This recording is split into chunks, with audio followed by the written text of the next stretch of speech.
আসসালামু আলাইকুম রহমতুল্লাহ। তো আজকে এখন দেখাবো আমি লেখা কিভাবে লেখে। তো ইনফিনিট পেইন্টারে এটা মুদাব্বাবটা মূলত সুন্দর, সেই হিসাবে এটা চেঞ্জ করে মুদাব্বাব নিতে হবে। তো এখন আমাদের বিষয় হলো যে দেখেন আলিফ কিভাবে লেখে। তো আলিফ লেখার জন্য আমাদেরকে আমার কত বুঝতে যেভাবে লেখে সেভাবেই লিখবো। আলিফ হচ্ছে যে এটা হচ্ছে মোল্লা বলতে বলতে খত্তে আহনাফের আর কি।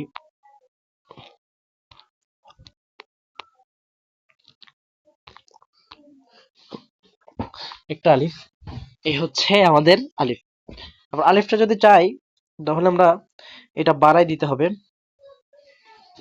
লাগায় রাখি তাহলে দেখতে সুবিধা হবে। আপনার যদি চান তাহলে আপনার যদি এই জায়গায় চাপ দেন, যেমন আমি চাপ দিলাম, তো চাপ দাপে এটা ছোট বড় করে নিলাম। যদি নেই তাহলে হচ্ছে আপনার এই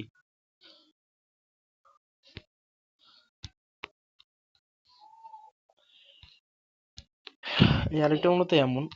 এই আলিফটা দেখেন আমি বলি, এই যে এইদিকে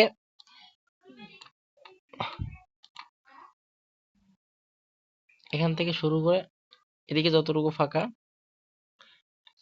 আপনার মূলত আলিফটা এমন। এদিকে যতটুকু ফাঁকা থাকবে সেমটুকু ফাঁকা থাকবে। আচ্ছা, এখন আমাদের হইতেছে যে বা বা অনেক সহজ, আমি দেখাই। এখান থেকে ধরে আমরা যদি এইভাবে দিই অথবা এইভাবেই দিই, দেওয়ার পরে এটা আমাদেরকে এটা এইভাবে দিতে হবে। এই হচ্ছে আমাদের বা। বা অনেক সহজ। এরপরে আমাদেরকে লিখতে হবে হরফে জিম। আচ্ছা, এগুলা আমি কেটে দিব। তো এগুলা কেটে দেওয়ার জন্য আমাদেরকে এই যে এই অপশনটা চাপ দিতে হবে। এটা দিলে কেটে যাবে। হ্যাঁ, আবার যদি আমি এই যে ডান পাশের অপশনটা চাপ দিই তাহলে এগুলো সব ফেরত আসবে। যাই হোক, এগুলো আমি কেটে দিতে চাচ্ছি, কেটে দিই। হ্যাঁ, আচ্ছা, এখন লিখবো হচ্ছে জিম। তো জিম লেখার জন্য আমার প্রথমত হবে, জিমটা হবে এমন, ওই আলিফটা আর কি বাঁকা হবে, আলিফটা বাঁকা হয়ে এমন হবে। এই জিম, এখানে নোক্তা হবে। হ্যাঁ, এরপর হচ্ছে দাল। এইভাবে দেওয়ার পরে দাল। একটা বিষয় দেখেন, আমি একটা মজার বিষয় দেখাই আপনাদেরকে।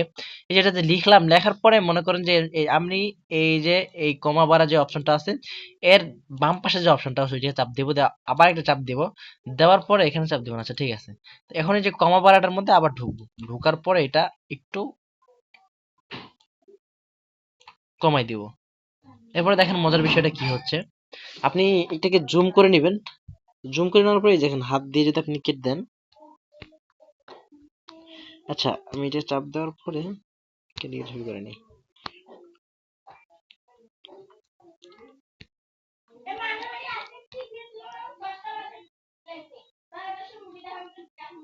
দেখেন, এই দেখেন এই জিনিসটা এটা কত সুন্দর দেখা যাইতেছে। এটা কেটে নিলে এমন সুন্দর হয়।